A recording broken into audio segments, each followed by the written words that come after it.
లోకములో అనుకుంటున్నావు నన్ను ప్రేమించేవారు ఎవరు లేరన్నా.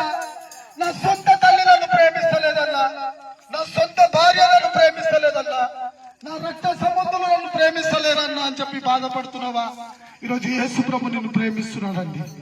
యేసు ప్రభు నిన్ను ప్రేమిస్తున్నాడు. నీ ప్రతి కన్నీటిని ఆయన తుడచడానికి సిద్ధంగా ఉన్నాడు.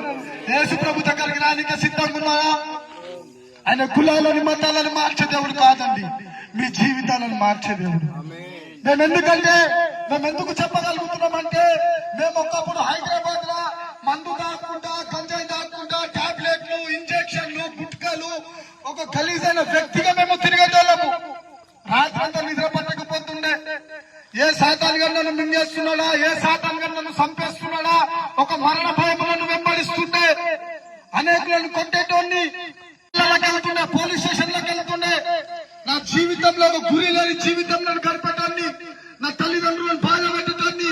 కానీ ఎప్పుడైతే బైబిల్ చదవడం మొదలు పెట్టానో నా జీవితం అంతా మార్చబడ్డదండి. యేసు ప్రభు జీవితాలను మార్చే దేవుడు. కులము కాదు, మతము కాదు, యేసు ప్రభు జీవితాలను మార్చే దేవుడు అండి. ఈరోజు ఈ సువార్త నీ దగ్గరకు వచ్చిందంటే దేవుడు నిన్ను ప్రేమిస్తున్నాడండి. పుట్టినాము, పెరిగినాము, బిల్డింగ్లు కట్టుకున్నాము, కార్లు కొనుక్కున్నాము, పెళ్లిళ్ళు చేసుకున్నామని కాదు, నిజమైన దేవుడు ఎవరో తెలుసుకోవాలండి.